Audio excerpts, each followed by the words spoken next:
কে আপনার ভালো চায় আর কে আপনার খারাপ চায়। পরিস্থিতি আর সময় আসলে বোঝা যায় কে আপনার আপন আবার কে পর। তো আসসালামু আলাইকুম, সবাই কেমন আছেন? আশা করছি সবাই ভালো আছেন। আমরা আলহামদুলিল্লাহ ভালো আছি। তো অনেক দিন ধরে সন্ধ্যার নাস্তা তেমন বানানো হয় না। মানে হয়তো চা বিস্কিট এগুলো দিয়েই খাই। তো আজকে চিন্তা করলাম তরতাজা বাজার করাইছি। মানে সে বাজারও করালাম, চিন্তা করলাম ওদের জন্য একটু নাস্তাও তৈরি করি। তো বিশেষ করে আমার নিহা খুব খাইতে চাইছে এই মিট বক্সটা। তো যেহেতু আজকে বাজার করালাম সেজন্য চিন্তা করলাম যে মুরগিটাও তরতাজা একদম ফ্রেশ। তো ওইখান থেকে একটু বুকের মাংস নিয়ে কিউব কিউব করে কেটে নিছি। তারপর আমি ১ চামচ আদা দিছি, ১ চামচ হচ্ছে রসুন দিছি। এখানে একটা মুরগির বুকের মাংস পুরাটাই নিয়ে নিছি। তারপরে অল্প একটু 1/2 চামচের মতো আপনার গরম মসলার গুঁড়া দিছি, ১ চামচ হচ্ছে মরিচ দিছি।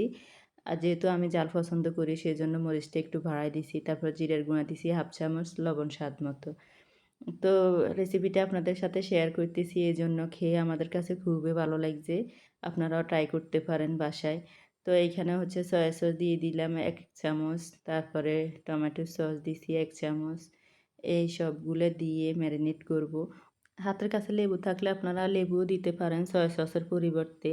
আর টমেটো সসটা দিছি এটা অপশনাল, চাইলে দিবেন না চাইলে নাই।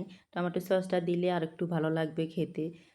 তারপর তেল দিয়ে দিলাম ২ চামচ। এই তেলটা দিলে যখন আপনি মুরগির মাংসটা ভাজি করবেন তখন আর বেশি তেল টানবে না। মানে তেলটা একদম মাখো, মাখো থাকবে। অনেক সময় ভাজা পোড়াতে অনেক বেশি তেল টানে। তো ওই তেলটা আর আপনার এত বেশি টানবে না। একটু তেল দিয়ে দিলে তখন তেলটা আর কম টানে। তো যাই হোক এখন এগুলা ভালো করে মেখে তারপর ম্যারিনেট করব ৪-৫ ঘন্টা। যদি ভালো হয় আপনারা আরও বেশি করতে পারেন। আবার যদি হাতে সময় নাও থাকে মিনিমাম ১ ঘন্টা হলেও ম্যারিনেট করবেন। ম্যারিনেটটা যত বেশি করে করবেন খেতে তত ভালো লাগবে। তো আমি সবগুলো ভালো করে মেখে তারপর ফ্রিজে রেখে দিব প্রায় ৪-৫ ঘন্টার জন্য। তো সন্ধ্যার সময় বের করে ফ্রিজ থেকে এখন একটু কর্নফ্লাওয়ার দিয়ে মেখে নিব। কর্নফ্লাওয়ারটা তখন দিই নাই কারণ কর্নফ্লাওয়ার দিলে পানি ছাড়বে। এজন্য আমি আর দিই নাই। যেহেতু এখানে লবণ ব্যবহার হইছে, সয়া সস হইছে তো কর্নফ্লাওয়ার মাখার পর তখন আরও বেশি পানি ছাড়ে। তো এজন্য আমি আর তখন দিই নাই। ভাজি করবার অল্প একটু আগে বের করে তো এগুলার সাথে কর্নফ্লাওয়ার মিক্স করে নিছি। কর্নফ্লাওয়ারটা দিলে কি হবে আপনার উপরটা হবে একদম মচমচা ক্রিসপি, ভিতরটা জুসি, জুসি থাকবে। তো ২ টেবিল চামচ আমি কর্নফ্লাওয়ার দিয়ে এগুলো আবার একটু ভালো করে মেখে নিচ্ছি। এই ফাঁকে আবার হচ্ছে আপনার তেলও বসায় দিছি আপনার ইলেকট্রিক চুলাতে। তেল বসায় দিছি, তেলটাও গরম হয়ে গেছে। এখন এক পিস করে দিয়ে দিব। তো এগুলা ভালো করে ভাজি করে নিব। তো এই মুরগির মাংসটা যখন ভাজি করতেছি তখন আমার ভাইয়া আবার ফোন দিছে। তো এজন্য আমি আবার লাস্টের স্কিপটা আর নিতে পারি নাই। মানে তার সাথে কথা বলতেছি। তো এই যে মুরগির মাংসটা ভাজি করার পরে যে নামানোর আগে একটু ভিডিও নিব, ওই ভিডিওটা তখন আর নেওয়া হয় নাই।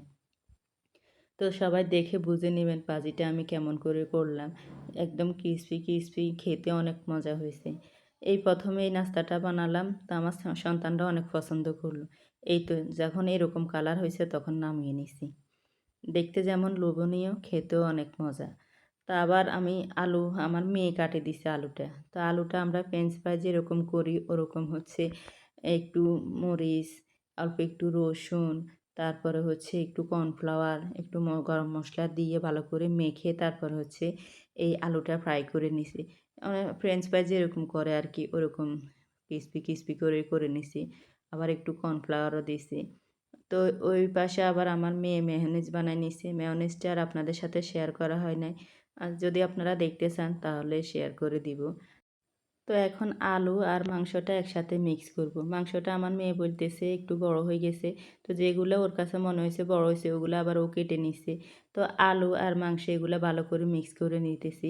তারপরে মেয়োনিজ দিব। এই মেয়োনিজটা যে এত মজা হয়েছে, মেয়োনিজ যত ভালো হবে এই মিট বক্সটা খেতে তত ভালো হবে। আমি খাওয়ার সময় মনে হয়েছে একটু সালাদ দিলে ভালো লাগতো। তবে আমার মেয়ে বলতেছে না সালাদ দিয়ে খেতে ভালো লাগবে না। সালাদ দিয়ে আবার খেতে গেলে এগুলা যে ক্রিসপি ভাব ওটা চলে যাবে। তো মেয়োনিজ দিয়ে খেতেই ভালো লাগলেও পরে দেখলাম না তারাও খুব পছন্দ করছে। আমার ২ ছেলেও খুব পছন্দ করছে।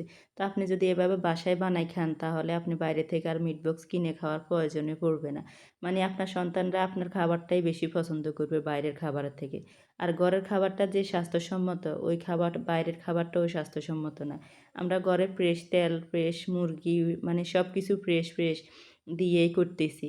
কিন্তু হোটেলে কন, রেস্টুরেন্টে কন ওগুলা হচ্ছে আপনার বাসি তেল, বাসি ইয়ে। তার মানে এই না যে আমরা হোটেলের খাবার খাই না, সবাই খাই কম বেশি। প্রয়োজন পড়লে ঠেকাই, এমনি সবসময় খাই। তো যাই হোক এগুলা যখন মাখা হইছে তখন এই তো আমরা ৪ জন আমাদের জন্য বাটি নিয়ে নিছি। এখন এগুলা নিশাত, নাফিজ, নিহা, আমরা ৪ জন খাবো। একটু সুন্দর করে পরিবেশন করে নিচ্ছি আরকি খাওয়ার আগে। তো অর্ধেক মেয়োনিজ আপনার মুরগির মাংসের সাথে আর আলুর সাথে মিশাইছি। আর অর্ধেক মেয়োনিজ রেখে দিছে, যার খেতে ভালো লাগবে সে খাবে।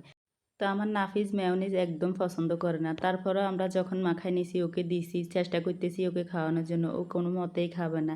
তো ওর জন্য যে শুকনা আমি একটু আলু রেখে দিছি, মাংস রেখে দিছি, ও ওগুলাই খাইছে। মাখাগুলো আমরাই খেয়ে নিছি। তো আমার পরিবারের সাথে থাকবেন, আমার পরিবারকে সবসময় আপনারা দোয়ায় রাখবেন। আর আপনারা আমার পরিবারের সাথে যুক্ত হয়ে যান লাইক, কমেন্ট, শেয়ার করে। তো আপনাদের একটি শেয়ার, একটি লাইক আমাদেরকে অনেক দূর নিয়ে যাবে। আর আমার রেসিপিটা আপনাদের কাছে কেমন লাগছে যদি ভালো লাগে ভালোবেসে পাশে থাকবেন।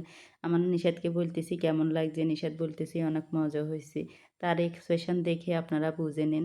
তো সবাই ভালো থাকবেন আর বাসায় আপনারা তৈরি করে খাওয়াবেন, আপনার সন্তানদেরকে খাওয়াবেন। আল্লাহ হাফেজ।